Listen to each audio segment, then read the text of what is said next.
So if you're not showing up on the search results page, you're missing out on a huge untapped potential of all these customers who literally are typing your products into the search bar wanting to purchase.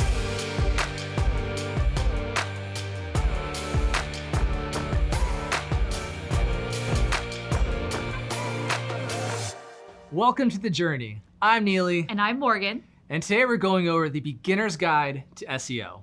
All right, other than being a super cool acronym, what is SEO? So SEO stands for Search Engine Optimization. Search Engine Optimization is the work that goes into your website. So it's actual work that you have to do to prove to Google and other search engines that you're the most relevant answer and the most trusted for searches relating to your products or business. So those two things, relevance and trust, is what Google's looking for to determine which websites it should rank on the first page. And so when I say Google, just so you know, I'm going to be using that interchangeably for all search engines because 167 billion searches happen on Google a month. That's a ton. Most searches happen on Google, right? Right. So I'm just going to use Google interchangeably. I mean, it is the 167 billion pound gorilla in the room, so we're just going to go. I'm scared. All right, so SEO, like why is it important? Why should we invest our time, energy, and money into it? So search engines, they're the new yellow pages. This is where people go to find answers. Billions upon billions of searches are happening each month, and many of those are for your products and services. So if you're not showing up on the search results page, you're missing out on a huge untapped potential of all these customers who literally are typing your products into the search bar wanting to purchase. 88% of people research before they buy, and where do they research? Google. Right. So you need to it's just plain and simple, you need to be there. So instead of me telling you, let me just show you. Let's go check out a search result right now. Cool, let's do it. All right, so we're gonna break down the different pieces of SEO by going to the search results page itself. So Let's dive into it. So let's go to google.com, and what's an example business that we should look into? Let's try lawyers. Lawyer. Ah, that business of yours is getting big time, huh? Something like that. Yeah, Phoenix, Arizona. You need a lawyer now. So lawyer, Phoenix, Arizona. So what I just typed into the search bar is known as the search query. And this is a phrase or a question that you are looking for answers for. This can contain your keywords. For example, lawyer is a keyword and Phoenix, Arizona is probably a keyword. So now let's look at the three different pieces of the search engine results page, also known as the SERP. Okay, so these first two sections right here, these are the ads, paid ads. And normally you can tell because they have a little ad flag right there. So you can see there are two ads here. And then if we scroll down to the next section, this is the local map listing sections. So these are local businesses only. So if you serve a national audience or you don't have a physical location that you serve, then you aren't going to show here. The way that you appear here is you have to have great SEO on your website, and you also have to have an optimized Google My Business profile. And you can see that only a few businesses appear here. So there's usually three. This is known as the local 3-pack, and then occasionally there'll be an ad. So this is an example of someone who's paying to appear in the local listings. And then these three below it are the ones that are naturally, organically showing up here, which Google has deemed for Phoenix, Arizona, these are the best three. You can click on more places, and that's going to bring you a wider map of all the different local lawyers. So you can see quite a few, and then you can dig into their Google My Business profile from there. So here's an example of one. So the next and last piece at the bottom, these are the organic results. This is where you want to be because unlike the paid ads, you have to pay to play for those. So once your ad budget is out, poof, you're gone, you're no longer there. But with these, you prove to Google over time that you're the most relevant and the most trusted answer, and then you're gonna stay here for a long, long time as long as you continue to show Google that you're better than your competition. And people love these. A lot of people, while ads are effective, we're kind of trained to just skip over the ads and go straight down to the organic results. Right. And so many people will just hop down right here and they'll click and find their lawyer. So I want to go back to the top and I want to talk about keywords and keyword competitiveness, because keywords are things which we'll be talking about you need to put all across your website. It's these search terms that people are looking for, and so you need to make sure that you have that on your website as well. However, some are much more competitive than others. So if you look at lawyer Phoenix, Arizona, there's about 32 million results. It's pretty broad. Phoenix is a pretty big city. If we change it to something that's less competitive, let's say a dog groomer Phoenix, Arizona, Only 2.3 million results. So clearly less competitive business. So there's not as much competition there, which is great if you're a dog groomer, because that means if you're doing the right SEO, it's going to be easier to appear on the first page for that search term.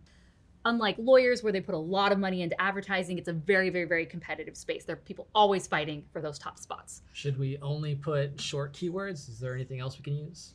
So initially, no. With Google, you need to start small with, they're called long tail keywords. So they're keywords with 3, 4, 5, 6 words altogether, because you need to prove your authority in the small, less competitive spaces before Google is going to realize that you should be ranking for these more broad terms. So for this example, if I'm a dog groomer, let's say I specialize in poodle grooming. So we're going to change it to poodle groomer, Phoenix, Arizona. And you can see the competitiveness. There's only 300,000 search results. So this is great because there's not as many people who put poodle grooming on their websites. And so for me, this is a great opportunity for me to start building that authority with Google.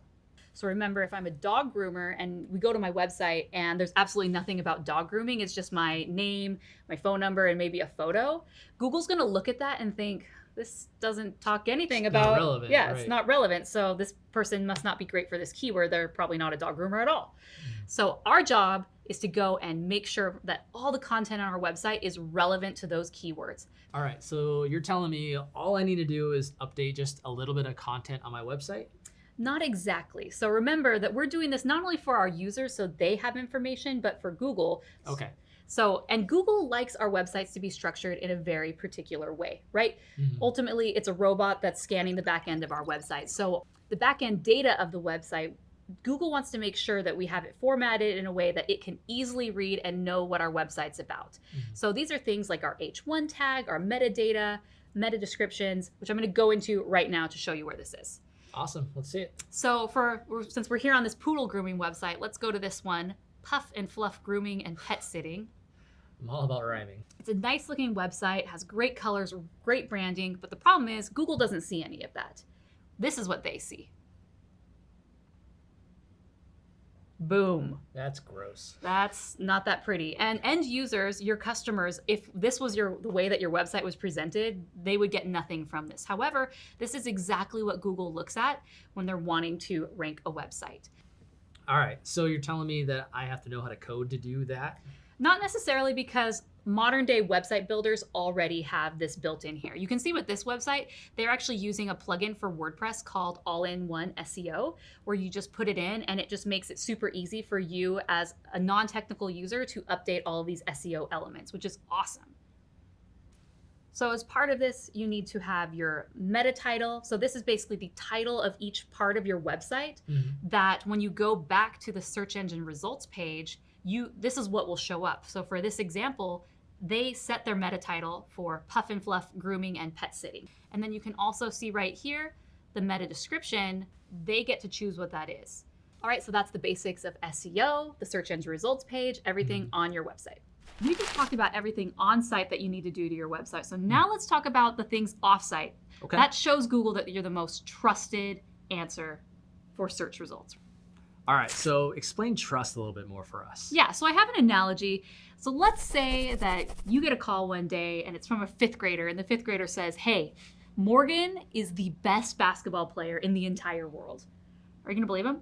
Probably not. I think you paid him.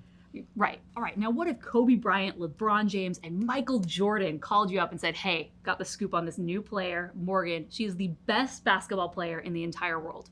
What would you say to that? Would you believe them? Oh, absolutely. Yeah. They have authority. They have authority. So you will trust their opinion. And it's the same thing with Google. The way that Google can tell if it should trust your website, because again, we could toot our own horn all day long. And we see this all the time. People say, best dog groomer in Phoenix, Arizona, right? Like people love to toot their own horn. But with Google, self-proclaimed, it needs that authority from other people. And that's where backlinks come in. And so backlinks are links on other websites that point back to your website. And Google uses this as an indicator to see, oh, okay, this is actually a really good website. Other people are talking about it. Now, with backlinks, it's quality over quantity. You don't just go on the internet and go put your, go on every comment, every YouTube comment, like just put your website everywhere, because that's going to look spammy. Google's not going to like that. It wants really high quality, the Michael Jordans, if you will. what is one thing they can do right now? The biggest thing that you can do that will give you so much bang for your buck is to put content on your website, especially content that has your keywords. To determine those keywords, you should probably, what are the products and services that you offer? Or what are the products and services that you want your customers to know about? For example, using the dog groomer in Phoenix, Arizona, maybe is there certain types of grooming that you do that you're really well known for? Let's say you're the best darn toy poodle groomer this side of the Mississippi. Okay. You should have a separate page with content on it about that specific service that you offer. So that's what I would recommend. Go make sure your page just has tons of content, so that way when users and ultimately Google look at it, they know exactly what you're about, and then Google will start ranking you. All right, guys, I hope you found this beginner's guide to SEO helpful and that these are actionable things that you can start doing now, so that way your customers can start finding your business online. If you're gonna get started and you found this helpful, let us know in the comments below what was the #1 thing you learned about SEO today. Awesome. And make sure you like this video, subscribe to the channel, and if you want to see these videos first, ring that bell. But this has been The Journey, signing off.